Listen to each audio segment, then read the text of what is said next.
should come next? I don't know. Hi, my name is Christiano.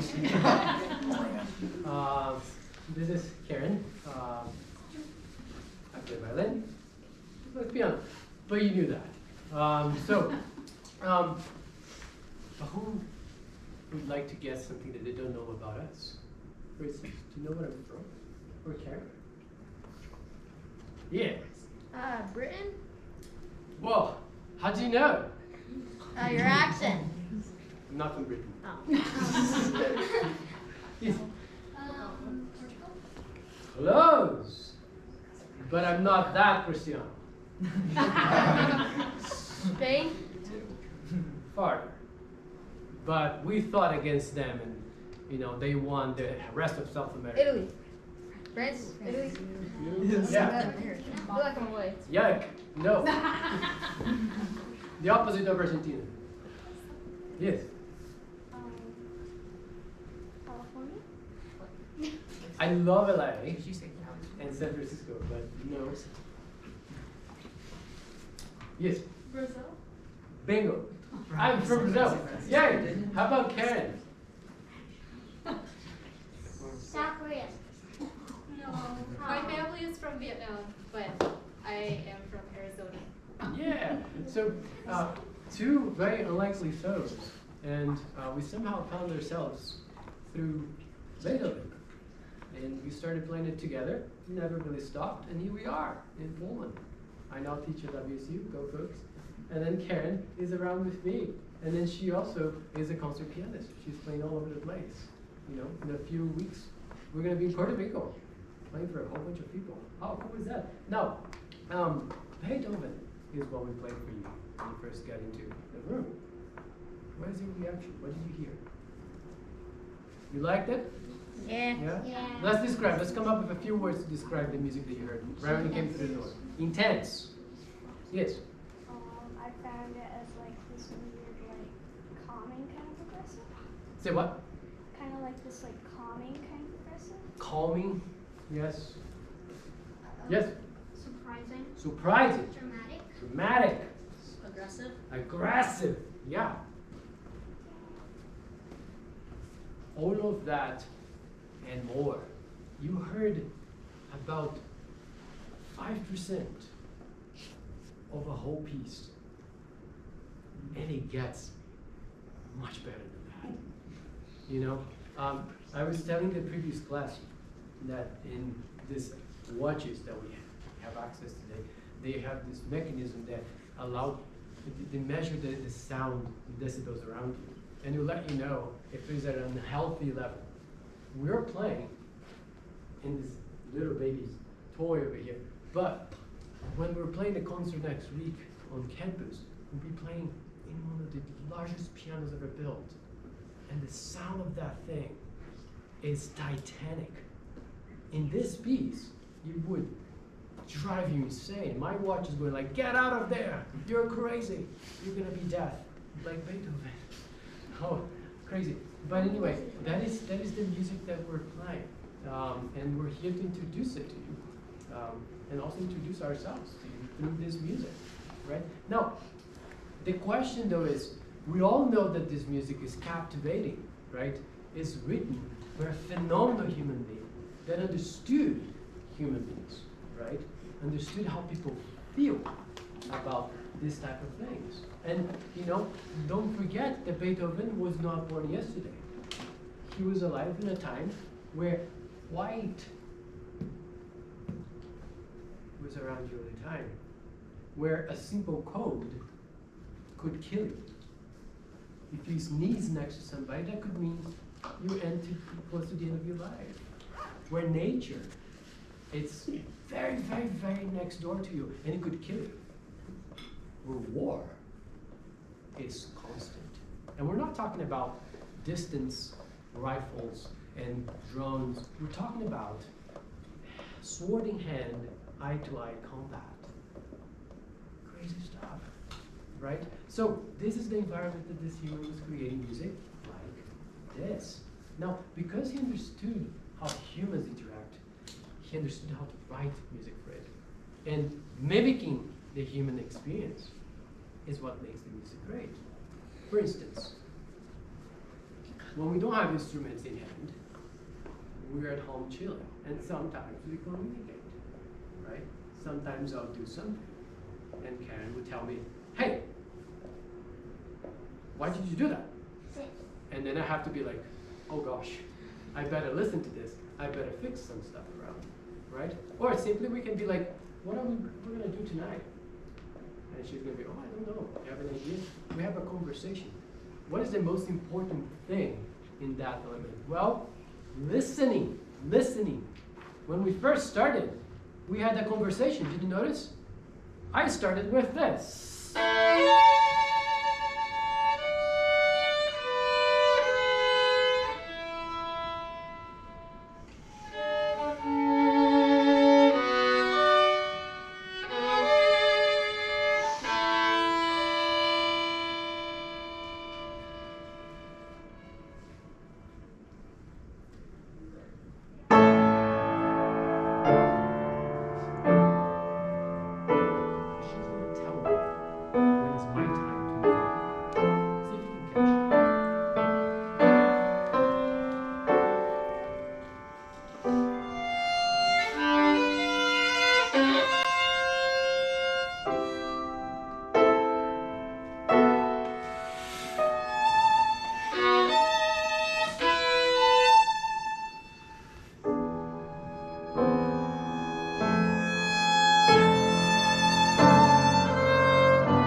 Sound together. What do we do? If I just do this, I just play by myself. But if I do this, I'm not in silence. Who decides to play? It's literally communication. It's being around people like in rehearsals so many times that you know that you can trust them to listen to you, right? And that trust is what Beethoven is all about. Because it gets you, the listener, to trust the music itself. And then when Beethoven knows that you trust in it, he destroys you. It gives you like this crazy moment of deception. And you're like, why did you do that to me? But then he's like, no, I'll pay you back later. You know what I mean? We already have a question. Yes, go for it. It seems like it's kind of like playing a sport where like you have to trust in the person with all the signals to have both of you start off at the same time. It is absolutely like playing a sport. And it's absolutely like playing at the highest level sport. You have to trust that what you did in practice is going to be there on the field and more. We should have changed the game change plan. Well, that didn't make sense. Should the game plan change, then things go different. For instance, we don't always just play call and response like the beginning of the piece. Sometimes we're actually actively supporting the other. Not playing much, but doing enough to highlight somebody else's part. This is from the second movement of the same sonata that you just heard. It's called the Kreutzer Sonata. It's Beethoven's ninth sonata for violin and piano for piano and violin. So this is for the second movement. It's a theme and variations. This is variation number 1. It goes like this. See if you can tell who is supporting, who is active. It's pretty obvious.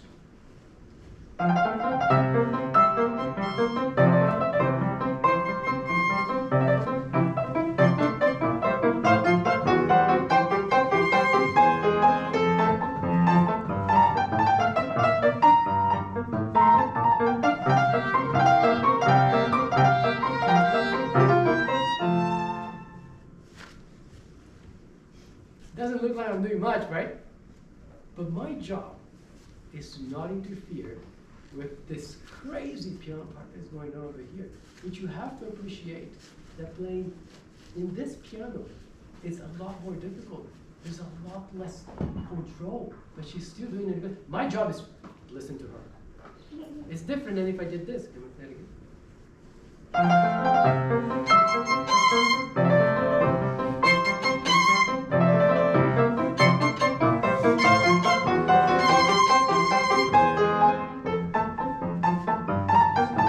That's not what the music is about, right? But Beethoven is fair. He's fair. Because look at what happens in the next variation.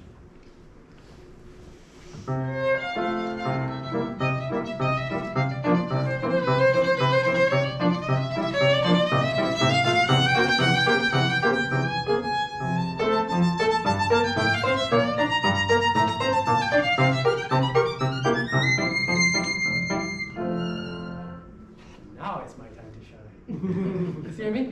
But it's not only that. Because if we had to play this, like, we never saw each other and we just have to respect the rules of the game. It's in 2/4. I have 30-second notes. You want to see my part? It's this one right here. You see how black this is? That means cool, right? But this is what it sounds like if we play absolutely respecting all the laws of nature and physics. It sounds like this. 1 and 2. The other 1 and 2. 1 and 2.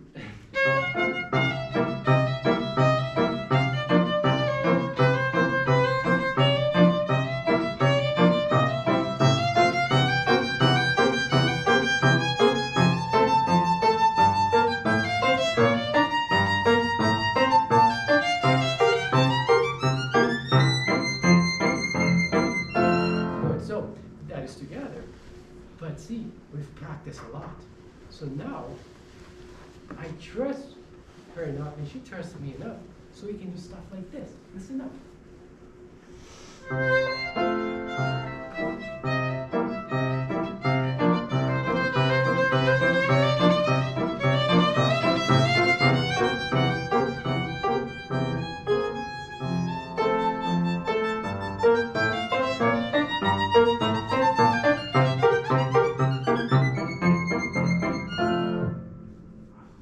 And here's the magic. I'm not telling her what to do. And she's not telling me what not to do. I'm just saying, this is what I feel like I'm going. She's like, okay, I got you. I hear you. And we go listening and supporting. It's very necessary when you play this music because you don't want to go on stage with this many notes and play with somebody that's clearly not listening to you. That is a deaf sentence. And for you in the audience, that is the least engaging thing that you're ever going to hear, right? Also, you're not paying a high ticket price to just hear 1 and 2 and 1 and 2. You can do that with your own metronomes, right? Now, trust, listen, right? Beethoven's basics. But then, Beethoven knows how to manipulate music in a way that plays with your feelings. He does that by using harmony, right? Harmony is what controls the musical environment, like the weather outside controls your life.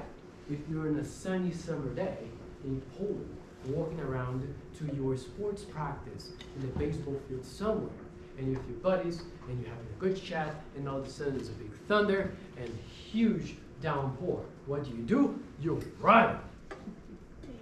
You're like, I better run away from this lightning, man, or my life is kaput, right? You do that.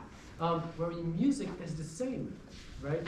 The musical environment is dictated, but sometimes very simple harmonies. Like, for instance, you know this type of harmony. You've heard this before. Can we hear a major harmony?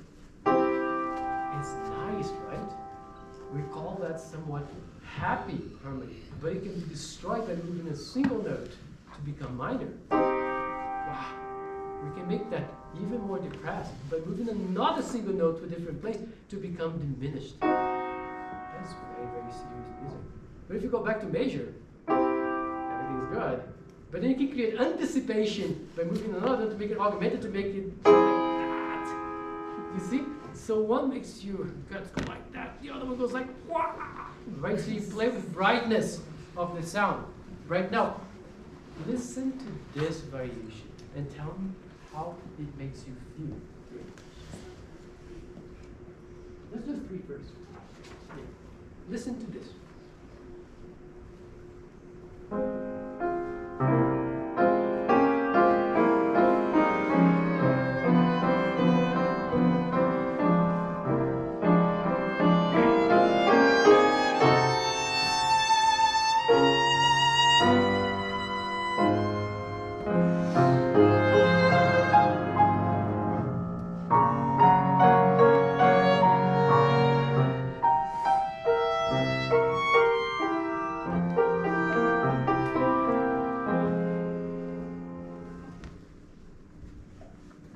listen to this. Next page.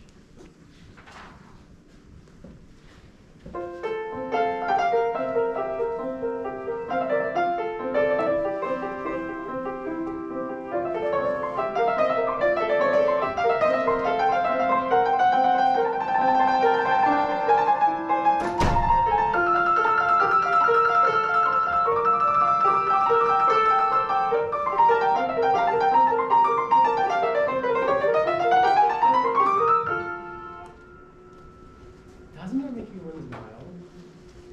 You have like bird noises going everywhere, there's the shimmer of maybe a creek in a river, whereas the first one had this heavy, slow, sad note to it. And you know what? That's kind of how we feel when we play. And we have to embrace that when we play it. Because if I play it like this, can we play variation 3 one more time? It doesn't go with it. Try. I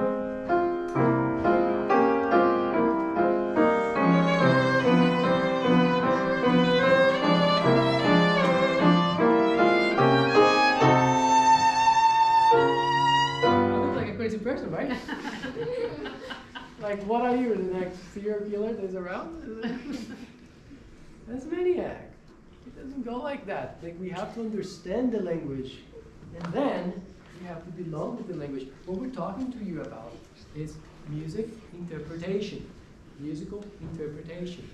Now, an interpretation, a lot of us use that word slightly in a misled manner. Some people say, my interpretation of this game is that it was bad. That is an opinion. That is not an interpretation. An interpretation comes from a Greek word that means to embody. And when we play this music, like actors embody their characters, like, how many of you have seen Pirates of the Caribbean? Like mostly everybody? What's the name of the main actor? Johnny Depp. And he plays what part? Jack Sparrow. How many of you have seen then Charlie in the Factory? The Willy Wonka. I've seen the first one and the Same second. actor, but does Willy Wonka played by Johnny Depp looks like Jack Sparrow played by Johnny Depp? No, absolutely different, right? Why? Because he's embodying two very different characters. Likewise, when we play this music, we have to embody it, right? If he's asking for power, we're gonna give it. Then you That's it. If he's asking for love, you love. If he's asking for tragedy, you do that. Now, in which ways do you suppose we're able to do that? I guess you could think about like a moment in your life when you really felt like that. Exactly right. Exactly right. You connect to this music based on your own life experiences. So next time something really bad happens to you, use that later in your music. You make somebody feel better. Next time, if you're extremely joyous in your music, also use that, right? Your life experiences is what this music is all about, right? So in a way, when we're trying to embody Beethoven, Beethoven is actually empowering us to be ourselves and have a unique embodiment of his music that is just as just if Beethoven himself was playing, which he did. He was the first person to play this piece with a violin. It's called Bridge Tower, right? So now it's called the Kreutzer Sonata, but really, Kreutzer never really played it. He was a violinist. But anyway, should we do storytelling? You guys like stories? Yeah. Who's a creative person here? All right, we're gonna switch to a different piece, okay? It's another sonata by Beethoven. So that's our recital. We're playing two sonatas by Beethoven, but they are massive in themselves and so incredibly beautiful. Now, a sonata, speaking, is a piece either for one instrument to play by themselves, a multi-movement piece for instruments to play by themselves, or for a duo to play together. Right? In this case, it's a duo. Violin, piano, piano, violin. There's something that we call a sonata form, a system to write music, right? Sort of like to organize your musical ideas in a cohesive manner. Who knows where sonata form is in here? Who has an idea who that is? Yes? Maybe like this, like angle? Not quite. So it's a system of organization. Like you do compositions in your English classes over here? Do you write essays and all that? So what does your teacher ask you to start with your essays? What is in the first paragraph usually? Make you do a title. Then you have what? One paragraph of introduction, maybe. Then a few paragraphs of developing things from your introduction and a conclusion. Who has seen this outline before? It's pretty standard, right? Right? Your introduction tells you about what's going to happen in your little story. Then one paragraph about this, another paragraph about that, finally this, and then a conclusion, right? Well, in music, it's very similar, right? Am I able to write something? Of course. Yes? Okay, so in sonata form, right, we have a first phase, which we're going to call it a home phase, right? It's called exposition. Exposition is sort of like an introduction.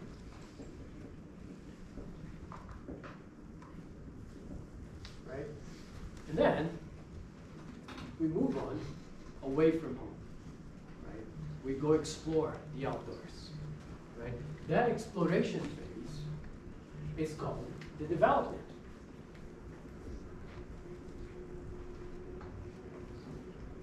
Right? So think of you at home when you woke up this morning, right?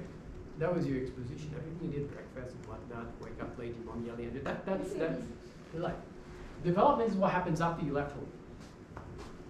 Every day could be the same, some days could be different. You never know, right? That's the thing. You never know what happens when you go down home. What we do know is that eventually you go back home, right?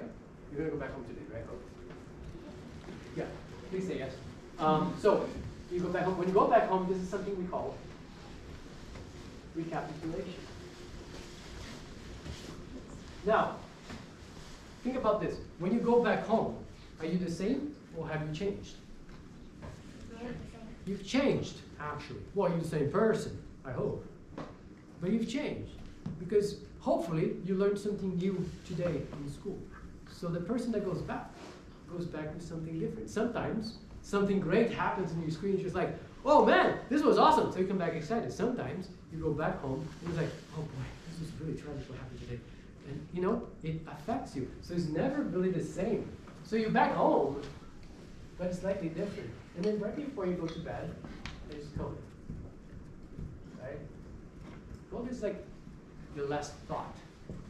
Right? Your last thought is like your reflection on what happened. So let's walk you through this in Beethoven's actual sonata form over here. And we're going to play for you the exposition first. As we're playing, imagine your story. And we're going to build that. Sounds good? So remember that we're just waking up. This is home still. Should be comfortable. You know it. It's your home, right? Make up your story. Here you go. This is the full exposition of a spring sonata.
that is just one section of it, right?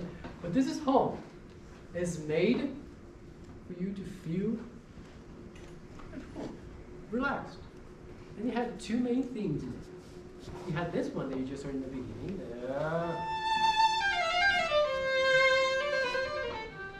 And you had this one, the jolly one.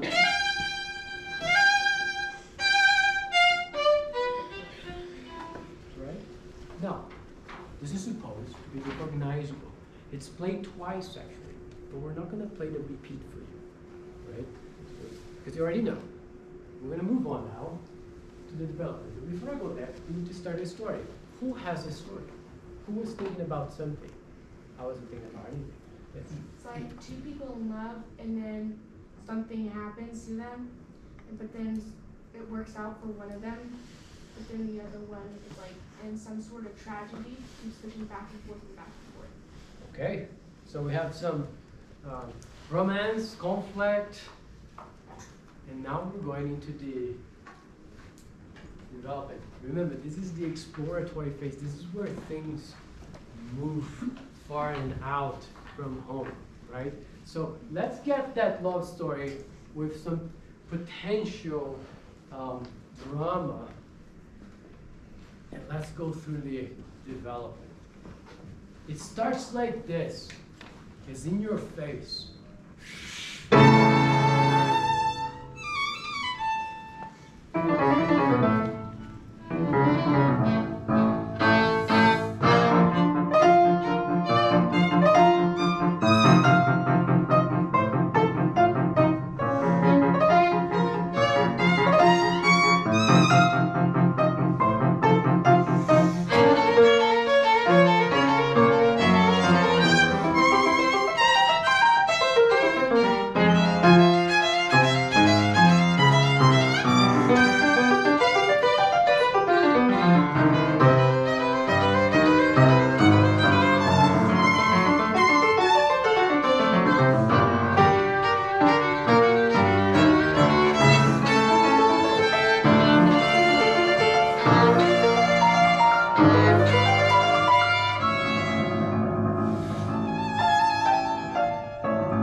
There's a way out of home. Did you hear how much stormier that was? Like unstable, unpredictable, right? How does this story goes on then? So what happened here?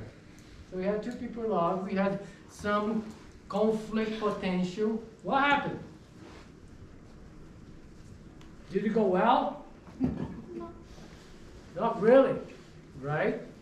Sounds like a fight just happened, right? A disagreement. Right? How did the fight end? So when we go back, you're going to hear. It's like going back home. So the same music that you heard in the very beginning should be here again. But listen to how it sounds, how it changes. Because remember, you're never the same when you go back home, right? So let's play from 3C. This is the transition.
recognize a lot of this movie that I just played, like compared to the beginning? But do you also recognize how different it was? It's the same, but it's not the same. Now, how does it end? Well, we finished right now. It doesn't look like things are going to turn out good with this story, right? But this is how it ends. 214.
So it ends major after all. But would you predict that if we just stopped any point in this piece? But that's the thing, right? Beethoven will always invite you to participate and to listen, right? To all these things that we spoke about. And believe us, when we're playing this, even though we know what's going to happen, we're pretending that we don't. Because each surprise, if it's not surprising to us, is not surprising to you, right? Each conversation, if we know what's going to be, then it's no longer interesting, that interesting of a conversation to have. You see what I mean? But here's the magic thing. It never really is the same. Why? Because every day we are different. We could rehearse the same, but tomorrow I have met you. I am no longer the same. For good or worse. In this case, for good or worse. So, in the same thing for you. So, that's why we're so happy to come here and play for you. Right? Because your reaction, and your participation, your presence, and just the fact that you met you are hugely inspiring what we're about to do next Tuesday. Now, do you have any questions for us? We have about 1 minute, so just. Do you have any minute questions for us? Sorry. Let's go. Give everything. What made you want to Law. I love forever. When did you start playing? 3 years old. But I fell in love with it at 10. Yeah. Where did you guys meet? 2 days ago. Good question. We met in Arizona. Yeah. We both took the same class in our graduate degrees. And eventually we started playing together.